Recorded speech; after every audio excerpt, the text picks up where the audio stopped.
July 1st, 1392. King Charles VI is riding at the head of his army, and the leper has been following them for a half hour. "Turn back, noble king," the leper shouts. "You are betrayed."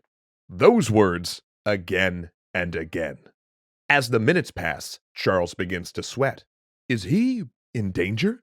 This whole expedition is to punish a man who'd tried to assassinate his best friend. He eyes his courtiers. He feels them watching him, but when he looks, they look away. It is so hot. A page, drowsy from the long ride, drops a lance. It clangs when it hits the ground. "Traitors!" Charles shouts, drawing his blade. He rushes forward, hacking at his retinue. Stunned and unwilling to draw swords on their most Christian king, all the courtiers can do is wrestle him out of the saddle. But by the time they pin him to the ground, 5 men are dead. Charles stops struggling. His eyes roll back in coma. The courtiers exchange looks. The king is in the grip of madness, and soon France will follow him.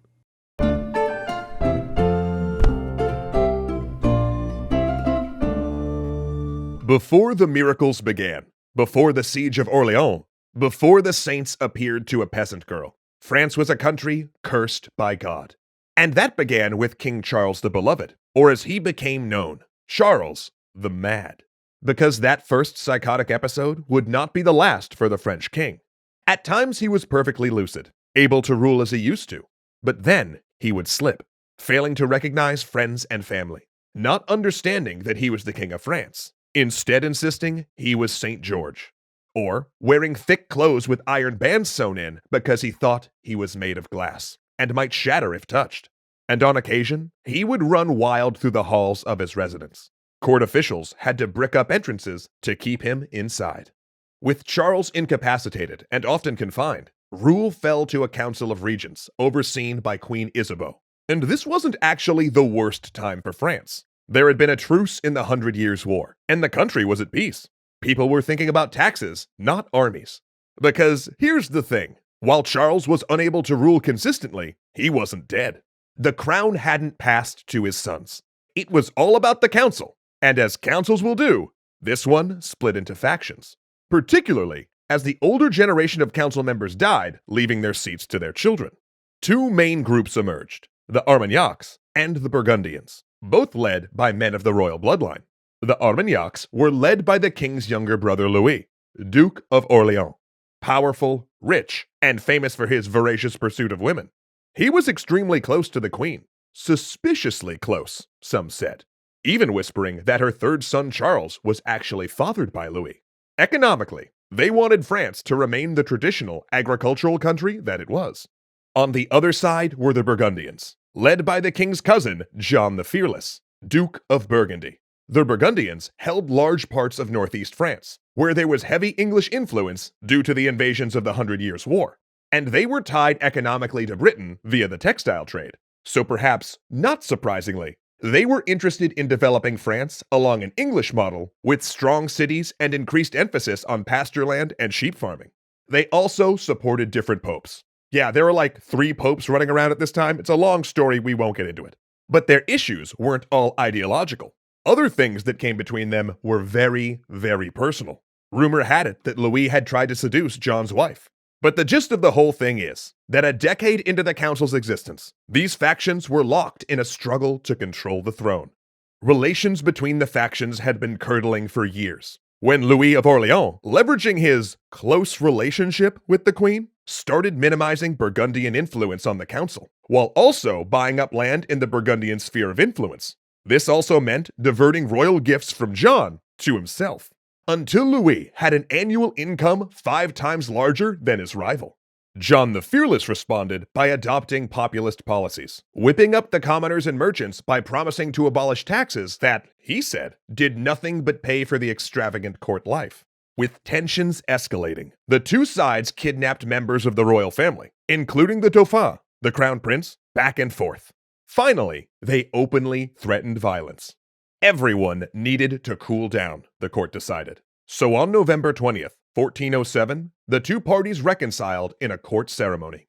But as they made their vows, a hit squad living in a rented house talked through their plans. sharpened their weapons, and bought masks.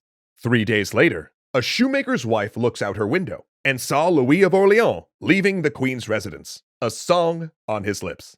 She looked away, heard shouts, and looked back. She saw Louis pulled from the saddle, thrown to his knees, surrounded by men with swords and axes. They struck him again and again, beating him like a mattress, until a man in a red hood told them to scatter. The attack was so brutal that they had to scoop bits of Louis into his coffin. His severed hand, which he'd raised to defend himself, became a symbol of Burgundian savagery. And John the Fearless owned it, arguing that he'd ordered the killing for the good of the crown in order to remove an evil and corrupt tyrant who defiled the queen and plotted to murder the king with necromancy. Charles, reportedly in a bout of mental illness, pardoned John and called for a truce. A year later, the factions were embroiled in a civil war. For a decade, the fighting would start and stop, with truces called and broken on an almost annual basis. And this civil conflict reached unheard of levels of viciousness. Soldiers scoured the country, sacking villages and looting everything, even the clothes off of the backs of slaughtered peasants.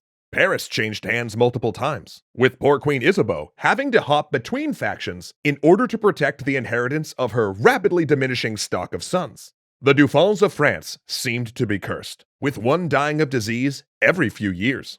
And then, disaster struck. Seeing his opening, Henry V invaded the divided France in 1415, as can be seen in our History of England series. But his campaign quickly bogged down, and an Armagnac force caught him as he was trying to march to the safety of an English-held city. The Armagnacs had more men, and the English were exhausted, demoralized, and riddled with disease. But there was the mud, and the rain of arrows. The French knights were heavily armored, but their horses were not. And by the time the armored Armagnac forces slogged into the battle line, they were so exhausted they could barely lift their weapons. Men who fell, drowned in the sucking earth.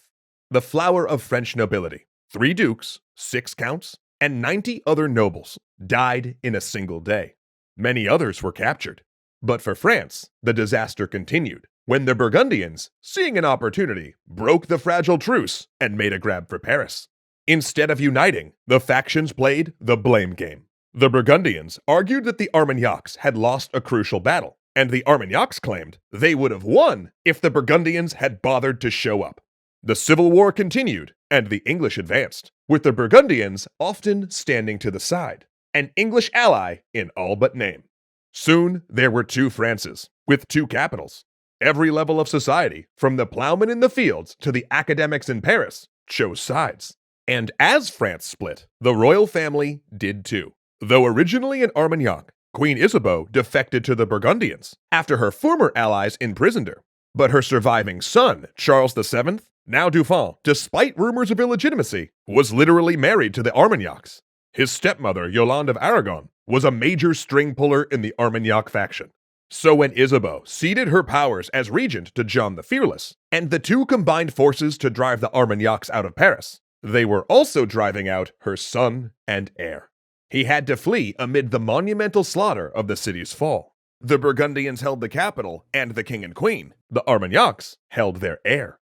This could not continue, it was decided. The Dauphins invited John the Fearless to peace talks. The initial approaches in July of 1419 went well, and the 2 agreed to meet on a bridge that September in order to hash out a final settlement, in order to end the civil war. The confrontation was tense. John knelt. The Dauphin rebuffed him. Then, something happened. Perhaps John put a hand on his sword as a mark of respect, or perhaps the Dauphin's Armagnac attendants just claimed he did. An Armagnac man buried an axe in John's face. The attendants beat him like a mattress and cut off his hand as John's assassins had done to their own lord a decade before. The Dauphin claimed that it was not planned. But he had motive, had arranged the means, and had the opportunity. Most of France, including his own parents, believed that their heir to the throne had lured a duke into peace negotiations and murdered him. So the new Duke of Burgundy made his flirtations with the English official and entered an alliance with King Henry. And the French royal family did too. After all, their designated heir was a murderer. No other issue could inherit the throne. But Henry had a claim. So a year after John's slaying, the King and Queen of France disinherited their son, married the English king to their daughter, and officially declared Henry and his children the inheritors of the French crown. France was more split than ever, its throne given over to a foreign occupier. Every year the English and their allies pushed further south, and in a small village, a girl named Joan began to speak with saints.